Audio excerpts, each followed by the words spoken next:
Welcome to our channel Telugu Prabha. నేను మీ journalist Yagnamurthy. NBK 111 Nandamuri Balakrishna కథానాయకుడిగా గోపీచంద్ మల్లేని డైరెక్ట్ చేస్తున్నటువంటి సినిమా. సో మనం ఇక్కడ చూడొచ్చు ఎన్బికే 111. మనం ఇక్కడ యాక్చువల్గా బాలకృష్ణని చూపించాలి.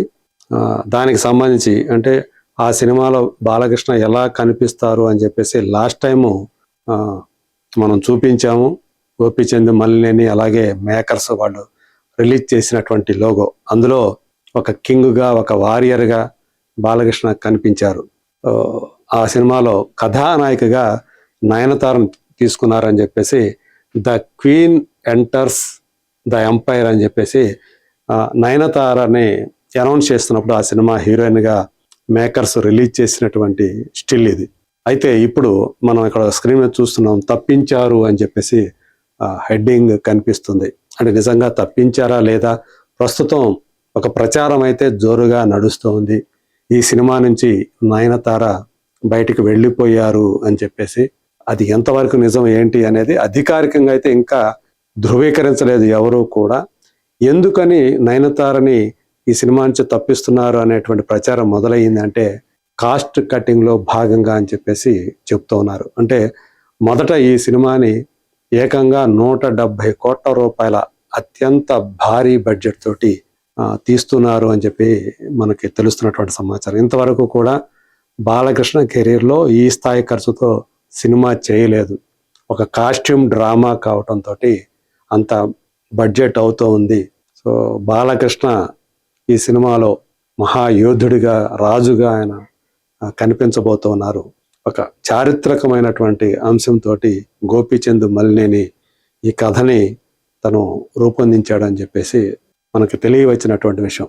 అయితే పరిస్థితులు మారిపోయాయి. ఏదైతే ఒక హిస్టారికల్ బ్యాక్ డ్రాప్ తోటి కథని అనుకున్నారో ఆ కథని పక్కన పెట్టేశారు అని చెప్పి విశ్వసనీయంగా మనకి తెలుస్తున్నటువంటి విషయం. అంటే అంత భారీ బడ్జెట్, 170 కోట్ల భారీ బడ్జెట్ పెట్టి తీస్తే వర్కౌట్ అయ్యే అవకాశాలు ఎంతవరకు అనేటువంటి ఒక సందేహం వచ్చేసింది. ఎందుకంటే ఇప్పుడు అంతా కూడా 2026 వచ్చేసరికి కొన్ని సినారియోస్ మారిపోయాయి. కాస్ట్ కటింగ్ తప్పనిసరి పరిస్థితి సినిమాలకు ఏర్పడింది. ఎందుకంటే ఇంతకుముందు ఓటీటీ అనేది చాలా బలమైనటువంటి, అంటే సినిమా నిర్మాతలకి ఒక ఆదాయ వనరుగా, ప్రధానమైనటువంటి ఆదాయ వనరుగా కనిపిస్తూ వచ్చింది. బిగ్ బడ్జెట్స్ ఫిలిమ్స్కి, క్రేజీ ఫిలిమ్స్కి ఓటీటీ ప్లాట్ఫామ్స్, ఆ సంస్థలు వెంటపడి మరీ తీసుకోవటం, వాటికి ఎక్కువ డబ్బులు పెట్టి మరీ తీసుకోవటం. అంటే అక్కడే ఆల్మోస్ట్ కొన్ని సినిమాలకు అయితే సినిమాకి ఎంత బడ్జెట్ అయిందో అంత బడ్జెట్ పెట్టి వాళ్ళు ఓటీటీ సంస్థలు ఆ సినిమాలని సొంతం చేసుకున్నటువంటి ఉదంతాలు చాలా ఉన్నాయి ఈ మధ్యకాలంలో. ఇంకోవైపు హిందీకి సంబంధించినటువంటి ఆ రైట్స్ వాల్యూ కూడా పడిపోయాయి. ఎందుకంటే ఈ మధ్యకాలంలో గనక మన తెలుగు సినిమాలు కానీ వేరే భాష సినిమాలు చూస్తే హిందీ బెల్ట్లో ఎక్స్పెక్ట్ చేసిన విధంగా అవి బాక్స్ ఆఫీస్ దగ్గర రాణించలేకపోతున్నాయి. అంతెందుకు అఖండ 2 తాండవం విషయానికి వచ్చినా కూడా ఎన్నో హోప్స్ పెట్టుకొని, ఇది సనాతన హైందవ ధర్మం మీద తీసినటువంటి సినిమా కాబట్టి హిందీ ఆడియన్స్ హక్కును చేర్చుకుంటారు ఆ సినిమాని. ఖచ్చితంగా అక్కడ ఈ సినిమా ఒక పెద్ద నంబర్ని బాక్స్ ఆఫీస్ వద్ద నమోదు చేస్తుంది అని చెప్పేసి ఆశలు పెట్టుకున్న వాళ్ళందరూ కూడా హతాశలైపోయినటువంటి పరిస్థితి కనిపించింది. చాలా అసలు అంటే 0 షేర్ అని చెప్పాలి అక్కడి నుంచే, హిందీ బెల్ట్ నుంచి. అదే ఇప్పుడు కాస్ట్ కటింగ్కి దారితీసింది. అసలు స్టోరీనే అది కాదు. ఇప్పుడు ఎన్బికే 11కి ఏదైతే మొదట అనుకున్నారో హిస్టారికల్ స్టోరీ, అది కాకుండా ఒక మామూలు సోషల్ స్టోరీతోటే ఆ సినిమాని తీయబోతున్నారు అని చెప్పేసి మనకు అందుతున్నటువంటి సమాచారం. సో అందులో భాగంగానే ఆ బడ్జెట్ని తగ్గించుకోవటంలో భాగంగానే నయనతారని కూడా పక్కన పెట్టేస్తున్నారు. ఎందుకంటే ఆమెకి చెప్పినటువంటి కథ ఏదైతే ఉందో ఇప్పుడు ఆ కథ కాదు. సో మళ్ళీ కథ చెప్పి అందులో మళ్ళీ ఆ హీరోయిన్ రోల్ని ఆమెకి వివరించాల్సి ఉంది, ఆమె యాక్సెప్ట్ చేయాల్సి ఉంది.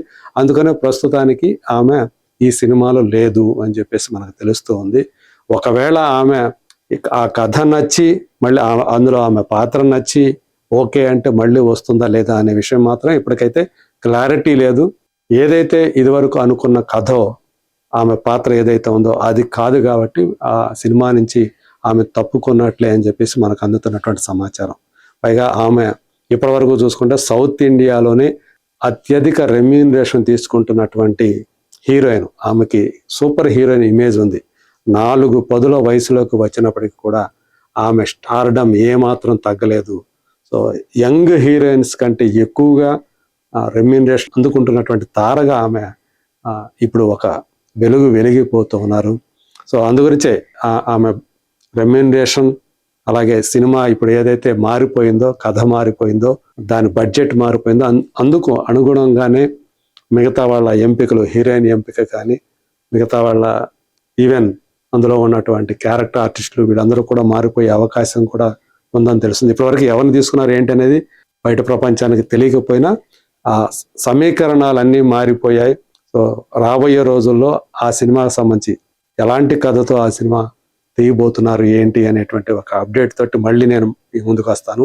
ప్రస్తుతానికైతే నయనతార NBK 11 నుంచి తప్పుకున్నారు లేదా తప్పించారు అనేటువంటి ఒక వార్త ఏదైతే, ప్రచారం ఏదైతే బలంగా వినిపిస్తుందో దాన్ని నేను మీకు ప్రజెంట్ చేశాను. సో అతి త్వరలోనే ఈ సినిమా సంబంధించినటువంటి అప్డేట్ తోటి మళ్ళీ మీ ముందుకు వస్తాను. అంతవరకు let us wait and see.